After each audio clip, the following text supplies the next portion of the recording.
Franklin Delano Roosevelt, who was president of the Corporation of the United States, and a 33-degree Scottish Rite Freemason, said, if something goes wrong, it just doesn't go wrong. If it goes wrong, it was planned to go that way. And ever since we landed our souls here in the Western Hemisphere, we've been under siege. Look at what happened in slavery. Look what happened to the Indians. And the people who conquer us and run our world are criminals themselves. There is an Emergency War Powers Act that took place in 1812. In 1917, October 17th, in the Emergency War Powers Act was something called the Trading with the Enemy Act. And in March 9th, 1933, it was a mandatory act that was added to the Trading with the Enemy Act. And that meant that anybody who did commercial dealings with the United States of America, they were declared as the enemy of the United States. And in reality, we are enemies of the United States. Now, I know that some of the things are shocking, and you may find them downright amazing, but we haven't been told the truth. The things that we've been told, they don't work. There's something that's happening. And what's happening is that the United States is a corporation that operates in commerce for profit. And their #1 enterprise is war.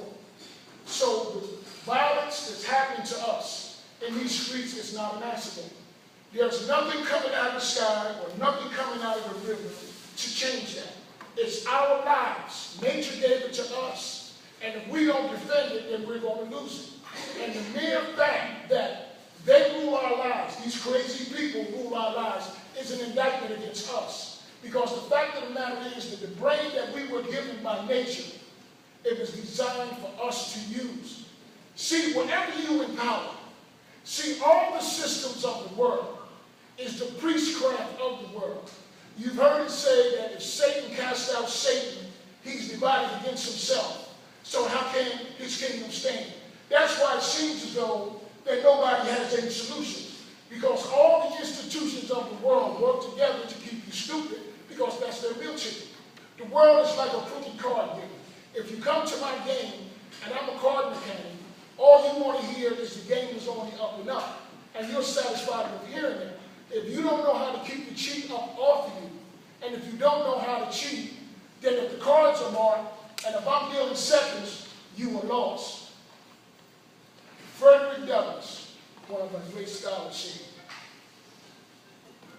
where justice is denied, and poverty is enforced, where ignorance prevails, and where there's a certain class of people who feel that society is an organized conspiracy to oppress, to rob, and degrade them, then neither people nor property is safe.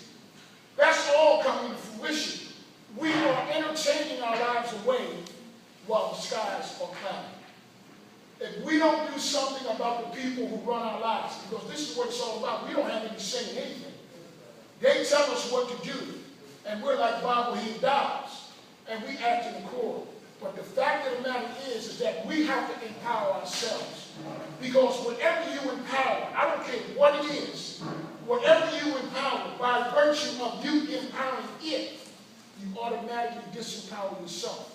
That's why when you go up against them, you find yourself helpless, because you're going up against your own power.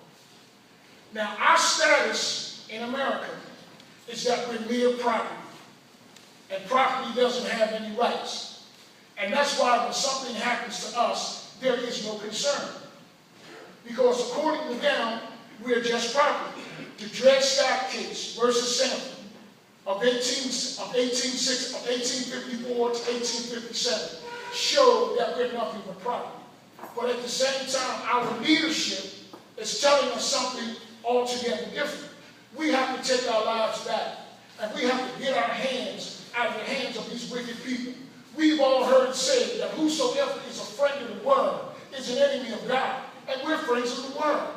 We're told to come out of Babylon, because Babylon the great is fallen. It has become the hold of spirit, to cage a very unclean and hateful bird. And this is what America's come to. So what I'm saying, if we want to stop this violence, we have to stop it ourselves. Because all this stuff is communist. And as far as these people are concerned, all we are just chattel property. This is not an accident. That's why people say, well, who's going to do this? How does that happen? Because the people in charge, their meal ticket comes from the people that are responsible for our misery. And they don't want to distort or interrupt their meal ticket. That's why there's not any answers. What you have to do, you have to take your life back. And forget about all the systems. Because they don't work. All it is a trap. All we do is walk around with our head like an ostrich under the ground, while our rear ends is stuck up to be taken advantage of. We got to say no to politics. We got to say no to religion. We got to say no to education. And we got to say no to government, because it does not work for us. Now, you don't have to be Albert Einstein to see that it doesn't work. There are stories and folklore and legends that say that we should sustain this kind of activity. But what's in the evidence, Father, that it does work? The fact of the matter is that we're asleep and we have to awaken. And if we don't awaken, we're going to find ourselves in serious, serious trouble. We've always been warned. I understand what the powers that be, the impression that they have on us, like they're invincible, like a lot of people thought that Goliath was invincible. But there was nothing invincible about Goliath.